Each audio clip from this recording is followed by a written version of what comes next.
नमस्कार. आज आपण ऐकणार आहोत अनाहत चक्र. अनाहत चक्राच्या बाबतीत आज मी तुम्हाला सांगणार आहे.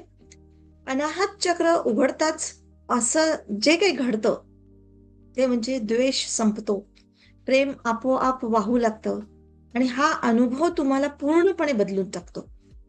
जरा डोळे बंद करा आणि आपल्या आत डोका. तुम्ही ज्या जीवनाला म्हणजे जीवन म्हणत आहात ते खरोखरच जीवन आहे का?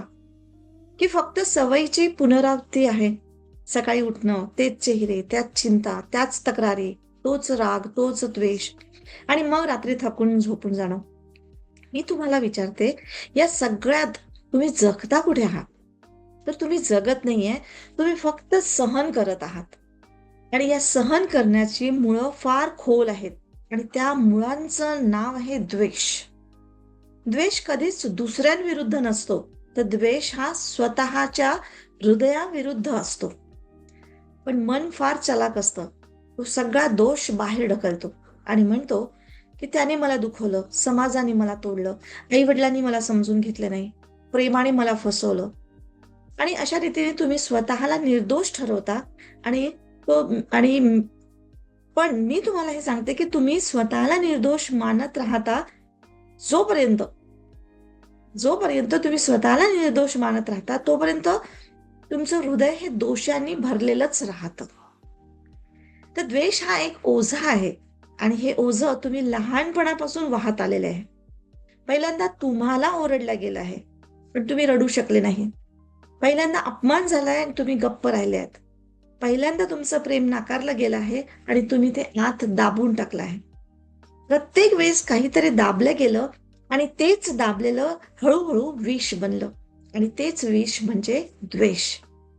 तोच द्वेष आज तुमच्या हृदयावर दगडासारखा बसलेला आहे. आणि मग तुम्ही विचारता की माझ्या आयुष्यात प्रेम का नाही, शांती का नाही, आनंद का नाही? तर मी सांगते, कारण तुमचं अनाहत चक्र बंद आहे. अनाहत चक्र म्हणजे हृदयाचं केंद्र, जिथून प्रेम वाहतं, करुणा जन्माला येते आणि जीवनात कोमलता उतरते. पण तुमचं हृदय आता मंदिर राहिलेलं नाही, तर ते स्मशान बनलेलं आहे. जिथे अपूर्ण इच्छा पुरल्या आहेत, जिथे जुने घाव सडत आहेत, तुमच्या आठवणी ओझं बनलेले आहेत. तुम्ही बाहेरून हसता पण आतून रडता.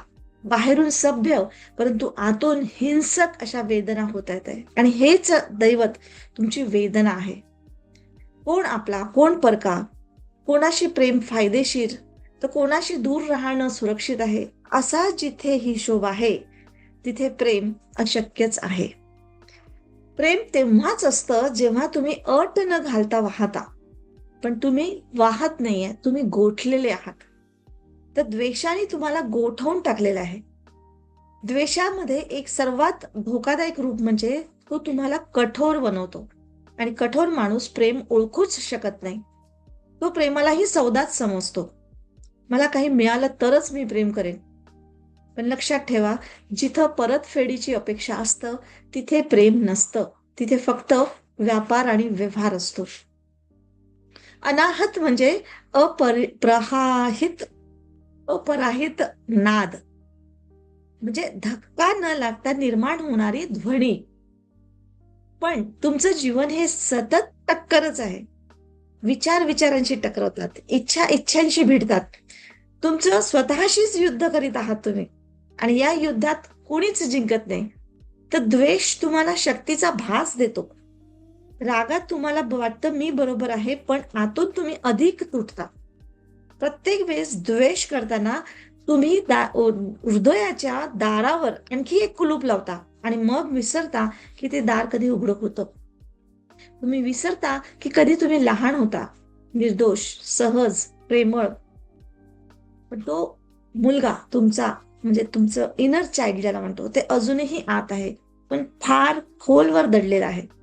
समाजाने तुम्हाला शिकवलं की रडणं कमजोरी आहे, माफ करणं भ्याडपणाचं आहे, प्रेम करणं धोकादायक आहे आणि तुम्ही सगळं हे मान्य केलं आणि ह्याच मान्यताने अनाहत चक्राची कवर तयार केली म्हणजे मारून टाकलंय.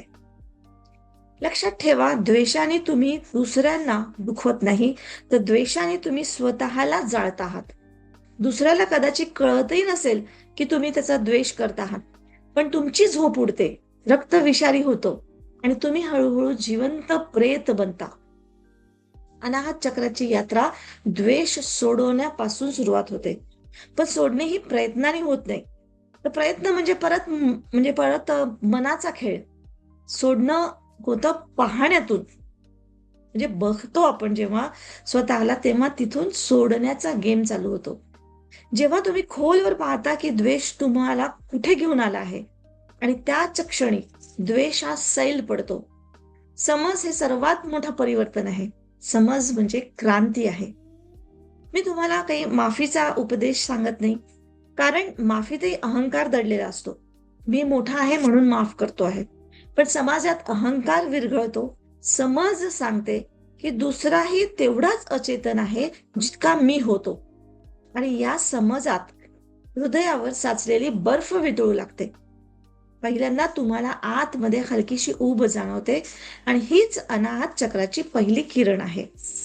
लक्षात ठेवा, जोपर्यंत तुम्ही द्वेष धरून ठेवता तोपर्यंत ध्यानात उतरणं शक्य नाही. ध्यान ही तंत्र नाही, तर ध्यान म्हणजे उघडं हृदय, आणि उघडं हृदय द्वेष गळून पडल्यानंतरच शक्य होते. म्हणून मी सांगते की कोणाशी लढू नका, बदला घेऊ नका, फक्त आत बघा. कारण ज्या दिवशी तुम्ही आत पाहता त्या दिवशी अनाहतचं दार पहिल्यांदा ठोठावलं जातं आणि ती ठोकर तुमच्या आयुष्यात, म्हणजे तुमच्या आयुष्यातली सर्वात मधुर ध्वनी ठरते. जेव्हा द्वेषाचा बर्फ वितळू लागते तेव्हा भीतीही येते, कारण तुम्ही कठोरतेलाच संरक्षण समजत होता. तुम्हाला वाटतं की मी कठोर नसलो तर मला तोडतील, म्हणून तुम्ही हृदयाला कुलूपही लावलं. पण लक्षात ठेवा, जो दार प्रेमासाठी बंद आहे तो दार वेदनेसाठीही बंद राहू शकत नाही. तुम्ही वेदना थांबवू शकला नाही, पण प्रेम मात्र थांबवलं, आणि ही तुमची चूक असते. ज्या क्षणी तुम्हाला उमगतं की द्वेष तुमचं रक्षण करत नाही, उलट तुम्हाला अधिकच जखमी करतो, त्या क्षणी हृदयामध्ये अतिशय सूक्ष्म कंपन जागृत होतं. आणि तो विजेसारखा अनुभव नसतो, तर तो सकाळच्या अगदी पहिल्या किरणासारखा मऊ असतो, कोमल, शांत. पण अंधाराला हलवणारा असतो मात्र. कारण जसजसा सूर्य उगवतो तसतसा तो हलवतो, अंधार म्हणजे नष्ट करतो. आणि हेच अनाहत चक्राचं जागरण आहे. हे जागरण प्रयत्नाने होत नाही, तर ते तेव्हा होतं जेव्हा तुम्ही थकता, जेव्हा तुम्ही म्हणता की खूप झालं, जेव्हा कळतं की आता रागाने काही बदलत नाही, द्वेषाने काही सुधरत नाही, तर तुम्ही त्याला पोकळ करता. फक्त पोकळ केलंय तुम्ही, म्हणजे थकण्यामध्ये. तर या थकवण्यामध्ये म्हणा किंवा पराभवामध्ये तर अनाहताचे दार हे आपोआप उघडू लागतं, आणि हे दार उघडताच तुम्ही स्वतःला एका विचित्र अवस्थेमध्ये बघता. म्हणजे तुम्ही जे आतमध्ये बघायला लागता तेव्हा स्वतःला समजायला लागतं तुम्हाला की तेच लोक, तीच परिस्थिती, तीच दुनिया. पण जेव्हा तुम्ही आतमध्ये खरंच बदललेले असताना हे सर्व तसंच असतं, पण बदललेलं असते फक्त तुम्ही. आता तुमच्या नजरेत विष नसते, कठोरता नसते, आणि म्हणून म्हणजे तुम्ही लोकांना शत्रू म्हणून नाही बघत, तर जखमी प्रवासी म्हणून बघता. आणि हाच जन्म असतो प्रेमाचा. म्हणजे ही जी दृष्टी आहे, हा दृष्टीच म्हणजे प्रेमाचा जन्म समजलं जातं. प्रेम ही भावना नाही आहे की जी तुम्ही निर्माण करता. प्रेम ही दृष्टी आहे. म्हणजे तुमची दृष्टी बदलली की प्रेम बदलतं. अनाहत चक्र जागताच तुम्हाला जाणवतं की तुम्ही एकटे नाही. आधी तुमच्या म्हणजे आधी तुम्ही जीवनापासून वेगळे उभे होता, आणि आता तुम्ही जीवनासोबत वाहत आहात. म्हणजे झाड फक्त झाड नाही राहत, आकाश रिकामं वाटत नाही, वारा फक्त वारा राहत नाही, तर सगळीकडे एक प्रकारचं स्पंदन म्हणजे एनर्जी, म्हणजे जिवंतपणा वाटत असतो, आणि ह्यालाच प्रेम म्हणतात. तर लक्षात ठेवा, अनाहत चक्राचं प्रेम म्हणजे भावुकता नाही. भावुकता म्हणजे रडणं, आज हसणं उद्या रडणं, किंवा आज रडणं उद्या हसणं, आज पूजणं उद्या शिव्या देणं, हे सगळे म्हणजे खेळ आहेत, मनाचे खेळ आहेत. पण हृदय जागं झालं की प्रेम स्थिर होतं, ते येत जात नाही, तो तुमचा स्वभाव बनतो. मग तुम्ही प्रेम करत नाही तर तुम्ही प्रेम होता. आणि मग फार मोठा फरक आहे याच्यामध्ये.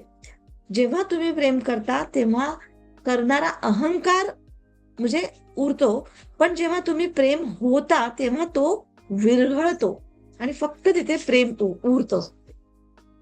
या अवस्थेत नात्यांची व्याख्या बदलते, की आता तुम्ही कुणाशी जोडता कारण तुम्हाला काही हवं आहे म्हणून नाही, तर काही तुमच्याकडे देण्यासाठी आहे, खूप काही आहे आणि जो देतो तोच समृद्ध असतो.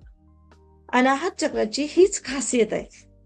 ते तुम्हाला पहिल्यांदा समृद्ध वाटायला लावते. म्हणजे आतून समृद्ध फील करायला लावतं.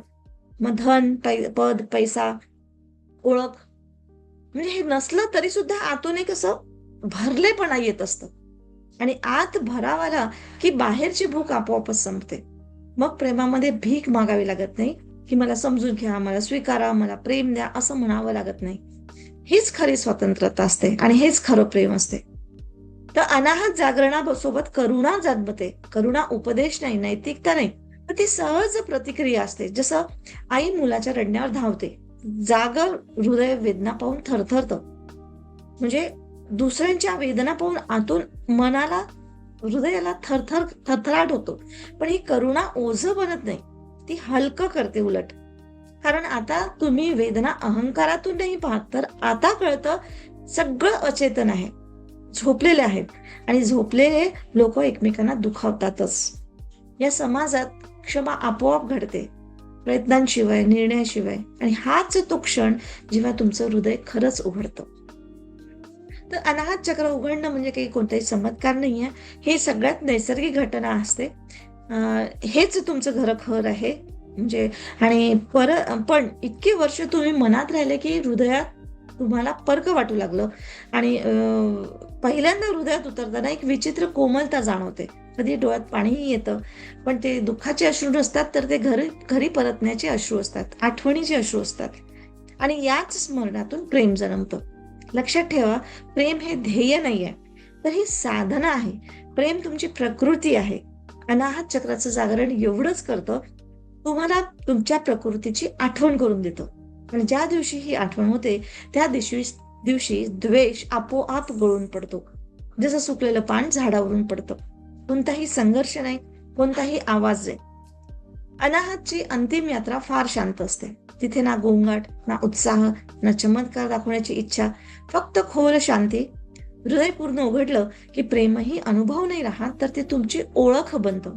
मग मी प्रेम करतो असं म्हणावंसही वाटत नाही, मी प्रेमात आहे हेही उरत नाही, तर तिथे फक्त उरतं की प्रेम आहे. आणि जिथे प्रेम आहे तिथे मी आपोआप नाहीसा होतो, म्हणजे मी, अहंकार. आणि अहंकार हा प्रेमाचा सगळ्यात मोठा शत्रू असतो.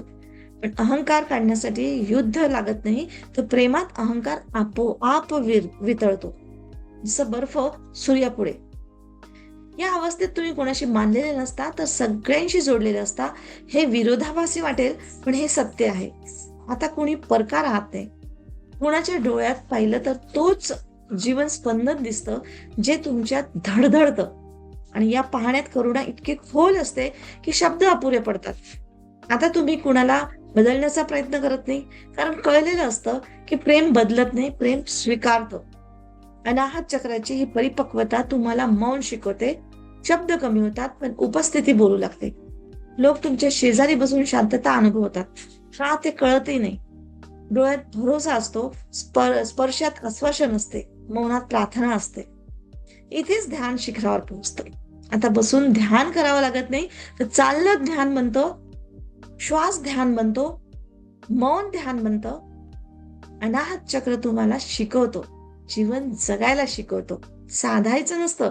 तर या अवस्थेत मृत्यूची भीती पण गळून पडते, कारण ज्याने प्रेम जाणलं त्याने जीवन जाणलेलं असतं. आणि ज्याने जीवन जाणलं तो मृत्यूला घाबरूच शकत नाही. आता कळतं, काही हरवत नाही, तर रूप बदलतात, लाटा येतात जातात, पण महासागर तोच तसाच राहतो. आणि या अनुभूतीतून भक्ती जन्मते. पण मंदिराची, मूर्तीची किंवा कोणत्या ग्रंथाची, कोणत्या गुरुची नाही, तर अस्तित्वाची, म्हणजे तुमच्या प्रेझेंट टेन्सची. आता तुमचं हृदयच मंदिर बनतं. आणि हीच अनाहत चक्राची अंतिम अंतिम म्हणजे सुगंध आहे, हा सुवास आहे. तो कुठून आलेला नसतो, आणलेला नसतो, तर तो तुम्ही बनता. तुम्हीच तो सुगंध, तुम्हीच तो सुवास आहात. आणि जेव्हा तुम्ही प्रेम बनता तेव्हा जीवन स्वतः उत्सव बनतं. द्वेषाची यात्रा इथेच संपते आणि मग प्रेमाला कुठलीही सीमा उरत नाही. आणि हेच अनाहत आहे, हेच जागरण आहे. तर नक्कीच आपल्या हृदय चक्राला म्हणजे अनाहत चक्राला जागवा. रेकी इथे आपल्याला अतिशय सुंदर पद्धतीने मदत करत असते. तर नक्कीच रेकी शिका. आपला चॅनल सबस्क्राईब करा आणि इतरांना सुद्धा हा व्हिडिओ पाठवा, शेअर करा. Thank you very much.